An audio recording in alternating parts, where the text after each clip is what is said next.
Bonjour et bienvenue pour cette acte quotidienne du jeudi 9 avril, oui, le lendemain du mercredi, la veille du vendredi, après on est en week-end. Ouh déjà, ça c'est bien, elle était courte la semaine là, c'était pas mal. Donc, la quotidienne toujours avec rien dedans, qui va durer 20 minutes. Alors, les news du jour, qu'est-ce qu'on a fait de bien aujourd'hui? Alors, il y avait le Need for Speed 2, il y en a qui ont vu le 1, moi je l'ai vu en Thaïlande, pour vous dire, ça valait le coup quoi. Need for Speed qui va y avoir une suite, après une suite qui sera plus intelligente au niveau du commerce. C'est une suite qui sera tournée en partenariat avec la Chine. Ça veut dire qu'il y aura, bon, il y aura les Américains dedans, ça va se passer en Chine forcément, ou au moins une partie, et il y aura quelques pop stars dedans chinoises, ce qui feront qu'en fait ça fera un gros succès commercial. Ceux qui ont vu l'article, en fait, Transformer a cartonné en Chine parce qu'il y a une grosse partie, ça se passe à Hong Kong, enfin ils détruisent Hong Kong complet, et 300 millions de dollars de recettes en Chine.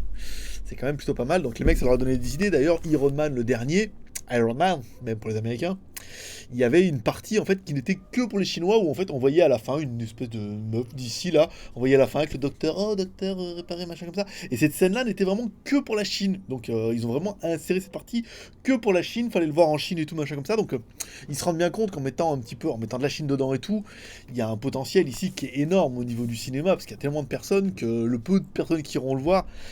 Ça fait un box-office et on prend, je sais plus quel film, ça représentait 30%, quoi. 30% des revenus sur un film, c'est juste énorme, quoi. Donc, alors, ça c'était bien. Après, le Bipur, voilà, donc un communiqué de presse de Ulefone. Oh, le Bipur avec rien dedans. Un communiqué de presse avec rien dedans. Le Bipur, il est trop bien, génial, bientôt en 5.0, c'est tout. Le téléphone. Ça fait qu'un jour que le mec il me dit je dois être le premier à en avoir. Mais bon, personne n'en a. Donc je sais pas que je serais bien le premier, mais personne n'en a. Le bipur, personne l'a vu. Mais en avant, ils sont vachement à la bourre. Le bidaire, on n'en parle plus. Ils essaient de refourguer leur machin. Voilà, donc ça sent le sapin. Hein. Ça sent le sapin, c'est xylophone. S'ils continuent comme ça, ils vont droit dedans. Je pense que. Et après, on expliquera après que le SAV. ZTE Blade S6, un article de rédacteur invité, toujours, qui est en vente apparemment sur eBay. Un article sur le Blue Bow. Alors X550, qui n'est pas un téléphone qui est incroyable, mais qui a la particularité d'avoir une batterie de 5300 mAh. Donc après, il y a vraiment une tendance qui s'inverse, où les fabricants... Attendez, je bois un coup, parce qu'avec mon mug, la classe... Où les fabricants ne cherchent plus à faire le plus fin des fins, mais plutôt à faire des smartphones avec une bonne autonomie, une bonne batterie. Et lui, je crois qu'il a un écran HD puis une batterie de 5300 mAh. Je veux dire, on peut y aller comme il faut.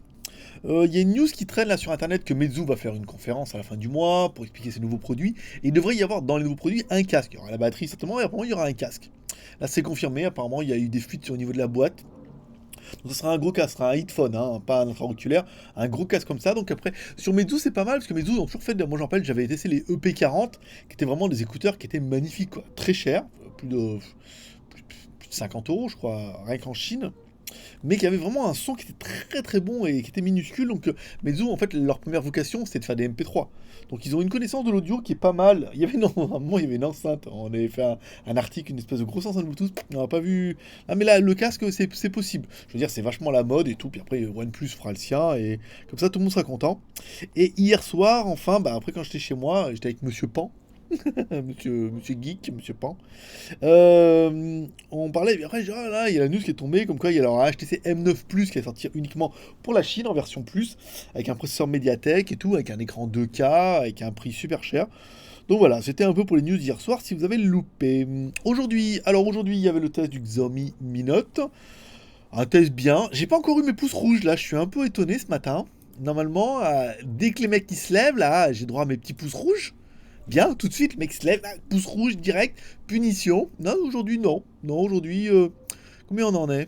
Bah non, ouais, 234 vues, 8 commentaires, 60 pouces en l'air, pas de pouce rouge. Bah, ouais. J'ai tellement été explicite au début de la vidéo que voilà. Oukitel, j'ai eu Oukitel hier. Elle a dit qu'elle va me faire envoyer le Oukitel pur, pareil, là, pour qu'on puisse faire une review, pour qu'on puisse voir un petit peu à quoi est-ce qu'on s'attend. Attends, qu'est-ce qu'on s'attend euh... Ulefone, alors Ulefone, concernant Ulefone, bah oui, comme je l'ai dit, ça sent un petit peu le sapin. On a fait un peu, parce qu'on m'a demandé si je peux avoir des pièces détachées, on va complètement lâcher Ulefone, nous, hein.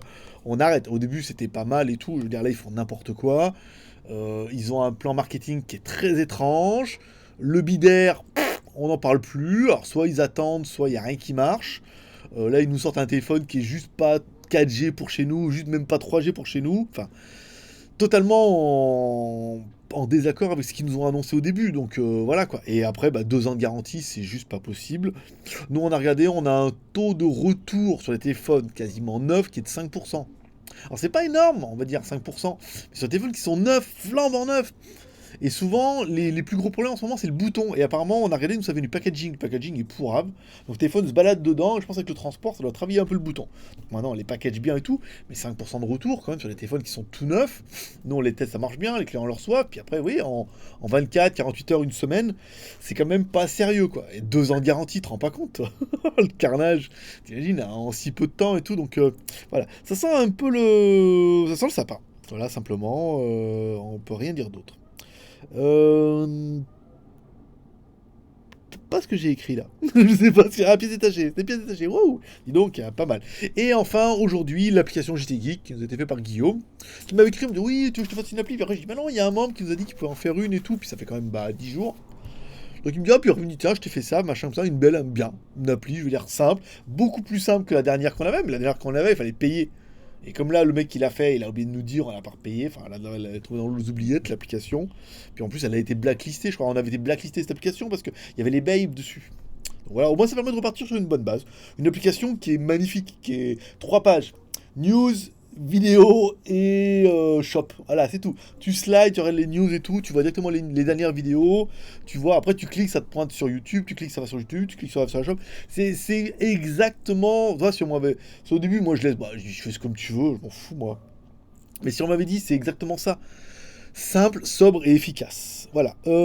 Hier, j'ai pas regardé la télé hier. Non, mais non, j'ai pas regardé de films hier. Non, pourtant j'ai cherché pas mal de trucs là. Pas eu le temps. Peut-être ce week-end. Je vous dirai un peu ce que j'ai regardé. Alors ensuite, concernant les demandes, on m'a demandé si j'allais tester le P7000. J'aimerais bien. Écoute, le mec de chez Ulefone, il veut bien vendre des téléphones. Mais moi, je veux pas en acheter. Moi, j'ai dit, tu veux que j'en achète? Il faut voir avec la meuf du marketing qu'elle m'envoie le téléphone pour review. On fera des reviews. Vous aurez envie d'en acheter, on pourra en vendre. Sinon, on va se faire enculer. La meuf du marketing, elle s'en bat les couilles. Donc, moi, pareil. Bon, est-ce qu'on le testera? Je ne sais pas. Est-ce qu'il faut qu'ils vont m'en envoyer un? Peut-être. Est-ce que nous, on va se faire chier à l'acheter pour leur tester pour eux et tout? Je veux dire, ils sont pas synchro là-dedans. Je veux dire, la meuf, elle m'a ajouté une fois. Pas de nouvelles, rien. Donc, je dis, ils vont se faire voir. On m'a aussi fait remarquer pour la surexposition. En fait, c'est pas vraiment de la surexposition. C'est juste qu'on a une fenêtre là et que la caméra, en fait, comme vous avez vu le test de la caméra, la C902, il y a un ajustement de la luminosité et dès qu'il n'y a pas trop de lumière, paf, le diaphragme il s'ouvre, machin et tout. Et il y a une luminosité de la mort. Je suis obligé de fermer les rideaux. Je suis obligé de fermer les rideaux et d'allumer la lampe. Et même, vous voyez, que j'ai allumé la lampe, j'ai un machin là. Vous voyez le spot là? Non, il est derrière. J'ai mis en haut pour faire un peu halogène, vous voyez, ça brille et tout. Non, mais elle a un rendu cette caméra, c'est un truc de psychopathe, elle marche trop bien. On est obligé d'acheter une caméra de merde pour histoire qu'on puisse laisser ouvert et que ça fasse pas trop de reflets. Voilà, c'est tout un peu pour cette quotidienne du jeudi. J'ai fait aussi le test du bracelet là. Ceux qui m'ont dit que ça ressemblait au Fitbit. Fitbit. C'est pour pour faire du fitness de la tub. Donc là, j'ai fait la vidéo, elle est en train d'uploader, ce qui fait que vendredi on sera bien, samedi à mon avis je ferai pas de jeu, c'est pas possible. Là le rythme est trop soutenu avec les quotidiennes et les tests tous les jours. J'aimerais bien prendre un peu de, donc je ferai plutôt ma foule quotidienne demain tranquille, ça fera pour samedi, dimanche, donc demain je ferai la good fac pour dimanche. Et comme ça, lundi, vous êtes sûr d'avoir la montre là. Et je veux dire, à 20 euros, vous faites une très très bonne affaire parce que la montre est très très bien. Et vous verrez ça dans l'application lundi. Peut-être que les Manguis Plus la verront dimanche. Donc c'est bien que ça, lundi on est bien. Mercredi, le Shenzhen HD qui est prêt aussi, qui est déjà en privé là. Et que comme ça on pourra mettre mercredi. Et à mon avis, on ira certainement à Hong Kong, au Hong Kong Fair, soit mardi, soit mercredi. Je vais voir comme ça, comme j'ai un petit peu d'avance. Et puis, en mode, ça commence à 9h30 jusqu'à 18h. En mode aspirine, pour y aller. En mode caméra. Justement, y aller en mode caméra avec la Sony en vous emmenant en voyage là-bas, en vous expliquant un petit peu ce qui se passe. Un petit peu le salon avec les trucs les plus intéressants que j'ai fait. En mode carte de visite. Et prospectus aussi pour essayer de fendre un peu de la review. Essayer de trouver un peu des produits qui pourraient être vachement sympas pour la Geek Shop. Puis après, on essaiera de faire un petit rendez-vous, un petit. Certainement, je ferai une GoToFac dédiée au salon. Et après la vidéo, je verrai. J'hésite encore. Est-ce que je mets toute la vidéo d'un coup, ça va durer 2 heures? Ou est-ce que je fais 0 à net et je divise tout morceau, par petit morceau? Et de rediffusion de ces petits morceaux avec les meilleurs moments des petits morceaux que vous aurez vus déjà, mais qu'en best-of, vous allez vous dire, ah, quand même, j'avais pas fait attention. L'escroc de base. Voilà. En tout cas, dites-moi en commentaire ce que vous en pensez, ce qu'il est bien faire comment vous verriez plutôt cette truc à Hong Kong. Voilà, ça permettra de laisser quelques commentaires. Et puis, bah, moi, je vous donne rendez-vous demain pour la foule quotidienne avec celle du vendredi.